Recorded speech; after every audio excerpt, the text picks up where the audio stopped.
നാരായണീയം ഒരു കൈയിലെടുത്തുകൊണ്ടും മറുകൈയിലുള്ള നറുവെണ്ണ നുകർന്നുകൊണ്ടും തന്നാശ്രിതർക്ക് തുണയായി വിളങ്ങിടുന്ന നാരായണീയ ഗുരുവായൂരപ്പ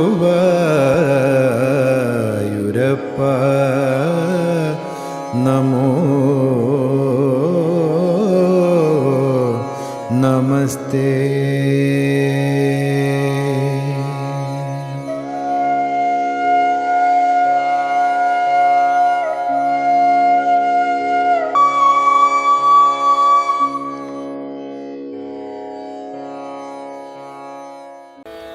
ഇനി സുദർശന ചക്രത്തിന് പകരമായിട്ട് മറ്റൊരു ചക്രമൊക്കെ ഉണ്ടാക്കി കയ്യിൽ വെച്ചിരിക്കുകയാണ്. അതാണ് 4-ാമത്തെ ശ്ലോകം.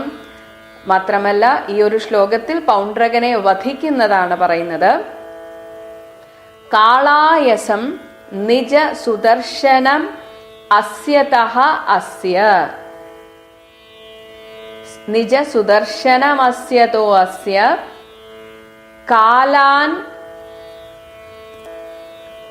കാലാനല ഉത്കരകിരേണ കാലാനലോത്കരകിരേണ സുദർശനേന ശീർഷം ചകർത്തിധ മമർദിധ ച അസ്യ സേനാം ചാസ്യ സേനാം തത് മിത്ര കാശിപ ശിരഃ അപി തന്മിത്ര കാശിപ ശിരോപി ചകർത്ത കാശ്യാം. കാളായസം ഒരു കാരിരുമ്പ് കൊണ്ട് ഉണ്ടാക്കിയ നിജ സുദർശനം, തൻ്റെ സുദർശനം, അതായത് ആ പൗണ്ഡ്രകന്റെ കയ്യിൽ ഒരു സുദർശനമൊക്കെ അവിടെയും ചില ടെക്നിക്കൊക്കെ ഉപയോഗിച്ച് അതിങ്ങനെ കറങ്ങിക്കൊണ്ടിരിക്കുന്നത് പോലെയൊക്കെ ആക്കി വെച്ചിട്ടുണ്ട്. ആ സുദർശനത്തെ അസ്യതഃ അസ്യ എറിഞ്ഞ, അസ്യതഃ എന്ന് വെച്ചാൽ തൻ്റെ കയ്യിൽ നിന്നും ഭഗവാന്റെ നേർക്ക് എറിഞ്ഞ, അസ്യ ശീർഷം ആ പൗണ്ഡ്രകന്റെ തല കാല അനല ഉത്കരകിരേണ, കാലാനലൻ, കാല അഗ്നിജ്വാല, അത് കണക്കെ അത് പൊഴിക്കുന്നത് പോലെയുള്ള ഉത്കര കിരേണ, അങ്ങനെ പൊഴിക്കുന്ന കാലാഗ്നി ജ്വാലകൾ പൊഴിക്കുന്ന സുദർശനേന തൻ്റെ യഥാർത്ഥ സുദർശന ചക്രം കൊണ്ട് ചകർത്തിധ ആ ഭഗവാൻ ആ പൗണ്ഡ്രകന്റെ തലയെ അറുത്ത് കളഞ്ഞു. മാത്രമല്ല അസ്യ സേനാം ആ പൗണ്ഡ്രകന്റെ സൈന്യത്തെയും മമർദിധ തകർത്തു. കൂടാതെ ഈ പൗണ്ഡ്രകനെ സഹായിക്കാൻ വന്ന തൻ മിത്രം ആ പൗണ്ഡ്രകന്റെ അടുത്ത സുഹൃത്തായിട്ടുള്ള കാശിരാജാവിന്റെ ശിരഹ ആ കഴുത്ത് ഭഗവാൻ അറുത്തിട്ട് ആ കഴുത്തിനെ കൊണ്ടുപോയി കാശ്യാമപി ചകർത്ത ആ രാജാവിന്റെ നഗരത്തിൽ കൊണ്ടുപോയി ഇട്ടു. അപ്പൊ ഇവിടെ ദൂതനോട് പറഞ്ഞയച്ചിരുന്നുവല്ലോ ഭഗവാന്റെ എല്ലാം എന്നിൽ സമർപ്പിക്കൂ എന്ന്. അപ്പോ ഇവിടെ ഭഗവാന്റെ നേർക്ക് സുദർശന ചക്രം അയക്കാൻ വേണ്ടി തുനിഞ്ഞ ആ പൗണ്ഡ്രകനോട് ഭഗവാൻ പറഞ്ഞു, നീ പറഞ്ഞല്ലോ എൻ്റെ എല്ലാ ലക്ഷണങ്ങളും എൻ്റെ ചിഹ്നങ്ങളൊക്കെ നിനക്ക് സമർപ്പിക്കണമെന്നും, ഇത് ആദ്യം തന്നെ എൻ്റെ സുദർശനം ഞാൻ അങ്ങോട്ട് സമർപ്പിക്കുകയാണെന്ന് പറഞ്ഞിട്ടാണ് തൻ്റെ സുദർശന ചക്രം കാലാഗ്നി പോലെയുള്ള ആ സുദർശന ചക്രത്തെ കൊണ്ട് ആ പൗണ്ഡ്രകന്റെ തലയറുത്ത് കളഞ്ഞത്.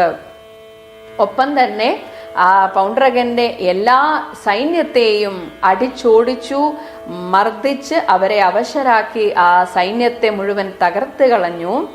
ഒപ്പം തന്നെ ഈ പൗണ്ഡ്രകനെ സഹായിക്കാൻ അവിടെ എത്തിയ കാശിരാജാവിന്റെ ശിരസ് അറുത്തിട്ട് അവിടുത്തെ രാജധാനിയുടെ അടുത്തേക്ക് കൊണ്ടുപോയി ഇട്ടുകൊടുത്തു എന്നാണ് പറയുന്നത്.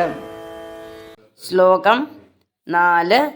കാളായസം നിജ സുദർശനമസ്യദോസ്യ കാലാനലോൽക്കരകിരേണ സുദർശനേന ശീർഷം ചകർത്തിധ മമർദിധ ചാസ്യ സേനാം തന്മിത്ര കാശിപ ശിരോപി ചകർത്ത കാശ്യാം. ഹരിശരണം. എല്ലാ നാരായണീയ ഉപാസകർക്കും പ്രണാമം. ശ്രീ ഗുരുവായൂരപ്പനെയും വ്യാസഭഗവാനെയും ഭട്ടവാദരെയും നമസ്കരിക്കുന്നു. ഗുരുക്കന്മാരെയും പൂർവികരെയും സ്മരിക്കുന്നു. കുടുംബദേവത, പരദേവത, ഗ്രാമദേവത എല്ലാവരെയും സ്മരിക്കുന്നു. നാരായണീയത്തിലെ ദശകം 83 ശ്ലോകം 4. പൗണ്ഡ്രക വാസുദേവൻ്റെ വേഷവിധാനങ്ങളും രൂപവും വർണ്ണിച്ച് കഴിഞ്ഞില്ല.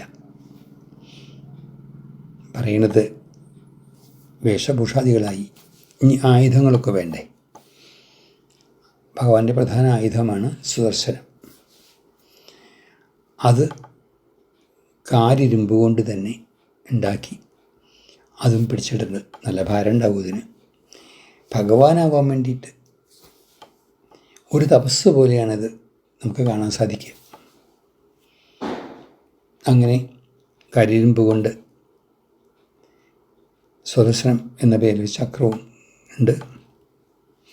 അങ്ങനെ യുദ്ധത്തിനായി തയ്യാറായി നിൽക്കുന്നതായ പൗണ്ഡ്രക വാസുദേവൻ ആ കരിയിരുമ്പ് കൊണ്ടുള്ളതായ തൻ്റെ ചക്രത്തിനെ ഭഗവാന്റെ നേരെ എറിയാണ്. അവിടെ അത് വിക്ഷേപിച്ചപ്പോൾ ഭഗവാൻ എന്ത് ചെയ്തു? അതിശക്തമായ പ്രകാശം ചൊരിയുന്നതായ പ്രളയാഗ്നിയുടെ പോലെയുള്ളതായ അതിശക്തമായ പ്രകാശം ചൊരിയുന്ന തൻ്റെ സുദർശനം പ്രയോഗിച്ചുകൊണ്ട് ആ പൗണ്ഡ്രക വാസുദേവൻ്റെ ശിരസ് മുറിച്ചു കളഞ്ഞു. ശേഷം ചകർത്തിത അദ്ദേഹത്തിൻ്റെ സൈന്യങ്ങളെ മുഴുവൻ തകർത്തു. അതുമാത്രമല്ല, ഈ ഒരു വേഷം കെട്ടാനായിട്ട് തന്നെ ഏറ്റവും കൂടുതൽ പ്രേരിപ്പിച്ചത്, തെറ്റിദ്ധരിപ്പിക്കാൻ മുൻകൈ എടുത്തതായ കാശിരാജാവുണ്ട്. അദ്ദേഹം പറഞ്ഞത്, നിന്നെ കണ്ടാൽ ഭഗവാന്റെ പോലെയുണ്ട് എന്നൊക്കെ പറഞ്ഞ് ഈ ഒരു വേഷം കെട്ടാൻ പ്രേരിപ്പിച്ചല്ലോ. എപ്പോഴും കുറ്റം ചെയ്യുന്ന ആളേക്കാൾ ശിക്ഷിക്കപ്പെടേണ്ടത് കുറ്റം ചെയ്യാൻ പ്രേരിപ്പിക്കുന്ന ആളാണ്.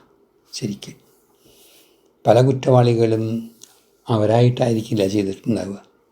അവരെ പ്രേരിപ്പിച്ച ആൾക്കാർ പിൻഭാഗത്തുണ്ടാവും. അവരെ കണ്ടുപിടിക്കാൻ ബുദ്ധിമുട്ടാണ്. ഭഗവാൻ എന്ത് ചെയ്തു? കാശിരാജാവിൻ്റെ പ്രേരണ കണ്ടുകൊണ്ടല്ല ഇങ്ങനെയൊക്കെ ഉണ്ടായത്. ഇനി അത് വേറൊരാൾക്കും ഇങ്ങനത്തെ അവസ്ഥ ഉണ്ടാവാതിരിക്കാൻ വേണ്ടിയിട്ട് കാശിരാജാവിൻ്റെ ശിരസും കാശിയിൽ വീഴ്ത്തി. തന്മിത്ര കാശിവശിരൂപി ചകർത്ത കാശ്യാം. നോക്കൂ, കുറ്റം ചെയ്യുക എന്ന് പറയാൻ നിർത്തിയില്ല. ഒരു എന്താ പറയുക, ബുദ്ധിമാന്ദ്യത എന്നൊക്കെ പറയാൻ വേണ്ടി, മന്ദബുദ്ധി എന്നൊക്കെ വേണമെങ്കിൽ പറയാൻ വേണമെങ്കിൽ ജാള്യേന എന്ന് പറയാൻ പോകുന്നുണ്ട് അടുത്ത ശ്ലോകത്തിലൊക്കെ. അവരെ പറഞ്ഞ് മനസ്സിലാക്കാനല്ല നോക്കിയത്.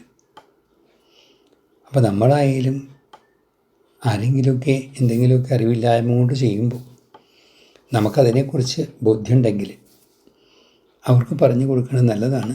അവരെ സ്വീകരിച്ചാലും ഇല്ലെങ്കിലും അത് നമ്മുടെ ഒരു ധർമ്മമാണ് എന്ന് ധരിച്ചുകൊണ്ട് ഇത് ശരിയല്ല, ഇങ്ങനെയല്ല വേണ്ടത് എന്ന് പറയാനുള്ളതായ ഒരു സന്മനസ് നമുക്ക് കാണിക്കുക. അത് ചിലപ്പോൾ കേൾക്കുന്നവർക്ക് പ്രിയപ്പെട്ടതായി തോന്നുന്നില്ല. പക്ഷെ അവർക്ക് ഹിതമായിരിക്കും അത്. അത് തിരിച്ചറിഞ്ഞാൽ അത് അവർക്ക് നല്ലത്. അത്രയേ ഉള്ളൂ. ഏതായാലും കാശിരാജാവിൻ്റെയും ശിരസ് ഛേദിച്ചു. പൗണ്ഡ്രകാശദേവൻ്റെയും അവസ്ഥ കഴിഞ്ഞതോടു കൂടിയിട്ട് ഭഗവാന്റെ ലീലകൾ വിചിത്രമായി തോന്നാം. എന്തെങ്കിലുമൊക്കെ കാരണങ്ങൾ ഇതിൻ്റെ പിൻഭാഗത്തുണ്ടായിരിക്കും. പൂർവ്വജന്മത്തിൽ നിന്നോ അല്ലെങ്കിൽ പലതും ഉണ്ടാവാം. ഇതൊന്നും നമുക്ക് ചിന്തിക്കാൻ പറ്റില്ല. എന്തൊക്കെ ഭഗവാൻ ചെയ്യുന്നുണ്ടോ അത് നന്മയ്ക്കും നല്ലതിനും ആയിരിക്കും എന്ന് വിചാരിച്ചാൽ മാത്രം മതി. അത് നമ്മൾക്കായാലും. ഹരിശരണം.